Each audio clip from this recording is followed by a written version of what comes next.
Chapter 27. Pieces of Eight.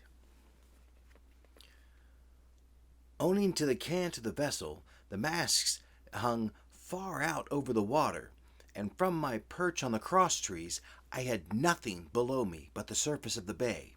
Hans, who was not so far up, was in consequence nearer to the ship, and fell between me and the bulwarks. He rose once to the surface in a lather of foam and blood, and then sank again for good. As the water settled, I could see him lying huddled together on the clean, bright sand in the shadow of the vessel's sides.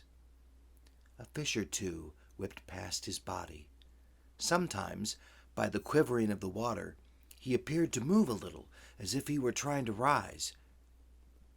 But he was dead enough, for all that, being both shot and drowned, and was food for fish in every place where he had designed my slaughter. I was no sooner certain of this than I began to feel sick, faint, and terrified. The hot blood was running over my back and chest. The dirk, where it had pinned my shoulders to the mast, seemed to burn like a hot iron, yet it was not so much these real sufferings that distressed me, for these, it seemed to me, I could bear without a murmur. It was the horror I had on my mind of falling from the cross trees into that still green water beside the body of the coxswain. I clung with both hands until my nails ached, and I shut my eyes as if to cover up the peril. Gradually, my mind came back again. My pulses quieted down to a more natural time, and I was once again more in possession of myself. It was my first thought to pluck forth the dirk, but either it stuck too hard or my nerve failed me, and I desisted with a violent shudder. Oddly enough, that very shudder did the business. The knife, in fact, had come nearer in the world to missing me altogether. It held me by a mere pinch of skin, and this the shudder tore away. The blood ran down the faster, to be sure, but I was my own master again, and only tacked to the mast by my coat and shirt. These last I broke through with a sudden jerk, and then regained the deck by the starboard shrouds. For nothing in the world would I have again ventured, shaken as I was, upon the overhanging port shrouds from which Israel had so lately fallen. I went below and did what I could for my wound. It pained me a good deal and still bled freely, but it was neither deep nor dangerous, nor did it greatly gall me when I used my arm. Then I looked around me, and as the ship was now, in a sense, my own, I began to think of clearing it from its last passengers, the dead man, O'Brien. He had pitched, as I had said, against the bulwarks, where he lay like some horrible, ungainly sort of puppet, life-size indeed, but how different from life's color or life's comeliness. In that position I could have easily had my way with him, and as the habit of tragical adventurers had worn off almost all of my terror for the dead, I took him by the waist, as if he had been a sack of bran, and with one good heave, tumbled him overboard. He went in with a sounding plunge. The red cap came off and remained floating on the surface, and as soon as the splash subsided, I could see him and Israel lying side by side, both wavering with the tremendous movement of the water. O'Brien, though still quite a young man, was very bald, and there he lay with that bald head, a across the knees of the man who had killed him, and the quick fishes steering to and fro over both. I was now alone upon the ship. The tide had just turned. The sun was within so few degrees of setting that already the shadow of the pines upon the western shore began to reach right across the anchorage and fall in patterns on the deck. The evening breeze had sprung up, and though it was well warded off by the hill with the two peaks upon the east, the cordage had begun to sing a little softly to itself, and the idle sails to rattle to and fro. I began to see a danger to the ship. The jibs I speedily doused and brought tumbling to the deck, but the mainsail was a harder matter. Of course, when the schooner canted over, the boom had swung outboard, and the cap of it and a foot or two of the sail hung even under water. I thought this made it still more dangerous, yet the strain was so heavy that I half feared to meddle. At last, I got my knife and cut the halyards. The peak dropped instantly. A great belly of loose canvas floated broad upon the water, and since, pull as I like, I could not budge the downhaul, that was the extent of what I could accomplish. For the rest, the Hispaniola must trust to luck, like myself. By this time, the whole anchorage had fallen into shadow. The last rays, as I remember, falling through a glade of the wood and shining bright as jewels on the flowery mantle of the wreck. It began to be chill. The tide was rapidly fleeing seaward, the schooner settling more and more on her beam ends. I scrambled forward and looked over.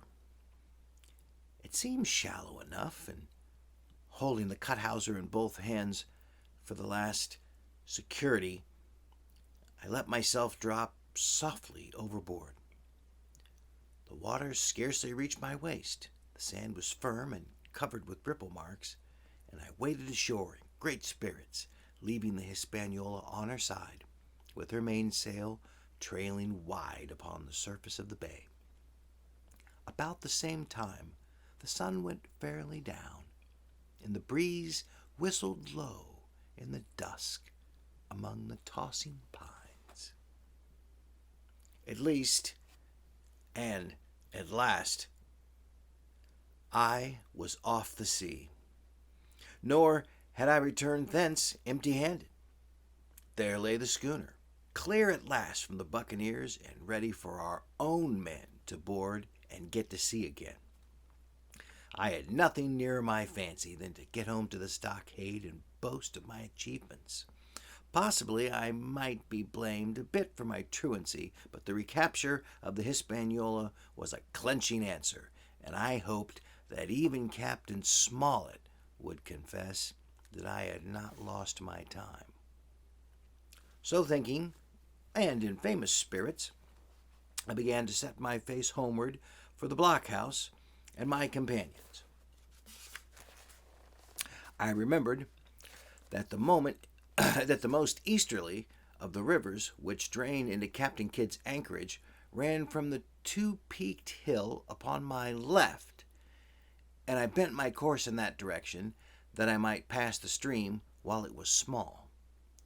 The wood was pretty open, and keeping along the lower spurs, I had soon turned on the corner of the hill, and not long after waded to the mid-calf across the watercourse. This brought me near to where I encountered Ben Gunn, the maroon, and I walked more circumspectly, keeping an eye on every side. The dusk had come high and completely, and as I opened out the cleft between the two peaks, I became aware of a wavering glow against the sky, where, as I judged, the man of the island was cooking his supper before a roaring fire. And yet I wondered in my heart that he should show himself so careless, for if I could see this radiance, might it not reach the eyes of Silver himself where he camped upon the shore among the marshes? Gradually, the night fell blacker. It was all I could do to guide myself even roughly towards my destination. The double hill behind me and the spyglass on my right hand loomed fainter and fainter. The stars were few and pale, and in the low ground where I kept tripping among the bushes and rolling into sandy pits. Suddenly, a kind of brightness fell about me. I looked up. A pale glimmer of moonbeams had alighted on the summit of the spyglass, and soon after I saw something broad and silvery moving low down behind the trees, and knew the moon had risen. With this to help me, I passed rapidly over what remained me of my journey, and sometimes walking, sometimes running, impatiently drew near to the stockade. Yet, as I began to thread the grove that lies before it, I was not so thoughtless but that I slacked my pace and went a trifle warily. It would have been a poor end to my adventures to get shot down by my own party by mistake. The moon was climbing higher and higher. Its light began to fall here and there in masses through the more open district of the woods, and right in front of me a glow of a different color appeared among the trees. It was red and hot, and now and again it was a little darkened, as it were the embers of a bonfire smoldering. For the life of me, I could not think of what might it be. At last I came right down upon the borders of the clearing. The western end was already steeped in moonshine. The rest, and the blockhouse itself, still lay in black shadow, checkered with long silvery streaks of light. On the other side of the house, an immense fire had burned itself into clear embers and shed a steady red reverberation, contrasted strongly with the mellow paleness of the moon. There was not a soul stirring, nor a sound beside the noises of the breeze. I stopped, with much wonder in my heart, and perhaps a little terror also. It had not been our way to build great fires. We were, indeed, by the captain's orders, somewhat nearly of firewood, and I began to fear that something had gone wrong while I was absent. I stole around by the eastern end, keeping close in shadow, and at a convenient pace, where the darkness was thickest, crossed the palisade. To make assurances surer, I got upon my hands and knees and crawled without a sound towards the corner of the house. As I drew nearer, my heart was suddenly and greatly lightened. It was not a pleasant noise in itself, and I have often complained of it at other times, but just then it was like music to hear my friends snoring together so loud and peaceful in their sleep. The sea cry of the watch, that beautiful all's well, never felt more reassuringly on my ear. In the meantime, there was no doubt of one thing. They kept an infamous bad watch. If I had been Silver and his lads that were now creeping in on him, not a soul would have seen daybreak. That was what it was, I thought, to have the captain wounded, and again I blamed myself sharply for leaving him in danger with so few to mount guard. By this time I had got to the door and stood up. All was dark within, so that I could distinguish nothing by the eye. As for the sounds, there was the steady drone of the snorers, and a small occasional noise, a flickering or pecking that I could in no way account for. With my arms before me, I walked steadily in. I should lie down in my place, I thought with a silent chuckle, and enjoy their faces when they found me in the morning. My foot struck something yielding. It was a sleeper's leg, and he turned and groaned, but without awakening. And then, all of a sudden, a shrill voice broke forth out of the darkness. Pieces of eight, pieces of eight, pieces of eight, pieces of eight, pieces of eight, pieces of eight, and so forth, without pause or change, like the clacking of a tiny mill. Silver's green parrot, Captain Flint.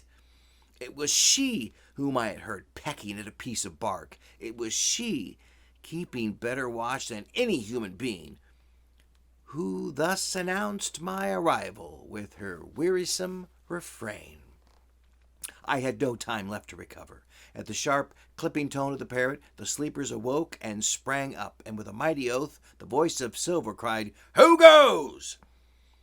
I turned to run, struck violently against one person, recoiled, and ran into the arms of a second, who, for his part, closed upon and held me tight. "Bring a torch, Dick," said Silver when my capture was thus assured. And one of the men left the log house and presently returned with a lighted brand.